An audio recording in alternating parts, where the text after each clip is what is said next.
الاهلي بيلاعب الزمالك، بص العصفور. ابعد عنا، بص رجلك، ابعد عنا عزة ثاني امال على خلاص. من امبارح والدنيا مقلوبه ان زيزو خلاص وقع على الاهلي رسميا، واكتر من موقع طلع قال الكلام ده. اللي انا هقول لك عليه دلوقتي بقى ده معلومات مش هبد. هل زيزو وقع للاهلي رسميا؟ لحد اللحظه اللي بكلمك فيها دي ما حصلش. طب هل زيزو قعد مع حد من نادي الاهلي؟ برضه ما حصلش. الله اكبر عليك، ايه الحلاوه دي، ايه الحلاوه دي. يا عم الكلام اللي طالع من امبارح ده بتاع ايه بقى؟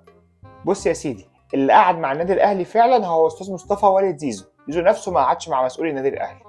مسؤولي الاهلي واستاذ مصطفى والد زيزو لحد اللحظه دي ما وصلوش لاتفاق رسمي، ولكن الدنيا قريبه.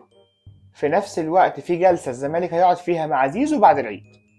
بس خليك عارف ان رغبه زيزو حاجه ورغبه والده حاجه تانية خالص.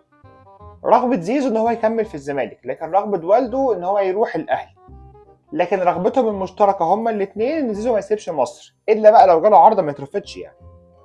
ايوه برضه فين بص العصفوره في القصه دي؟ بص العصفوره بقى ان الناس كلها مسحوله في زيزو هيروح الاهلي ولا الزمالك، والاهلي بيفاوضوا والاهلي وقع رسمي والكلام ده كله. والاهلي حاليا في معسكر المنتخب اللي موجود دلوقتي بيفاوض مصطفى محمد.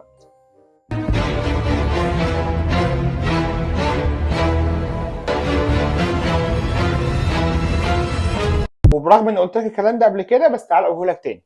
الاهلي حاليا في مفاوضات متقدمه جدا مع مصطفى محمد.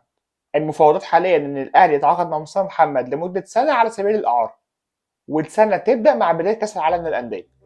لكن خليني اقول لك ان الاهلي برضه فاوضه من كام شهر، ولكن هو كان رافض. لكن سبب الرفض ده ما بقاش موجود دلوقتي.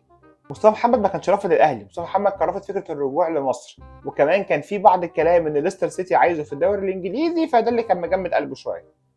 لكن دلوقتي الوضع اختلف، الراجل ما عندوش اي عروض اوروبيه، وفي نفس الوقت مش مرتاح في فرنسا خالص، والمدرب بتاعه مطلع عينه. كمان الاهلي مش معامله زيه زي اي لاعب مصري، يعني مش هيقبض بالجنيه، الاهلي عرض عليه مبلغ بالدولار. انا كده قلت لك كل حاجه، فما تخليش حد يشتغلك تاني.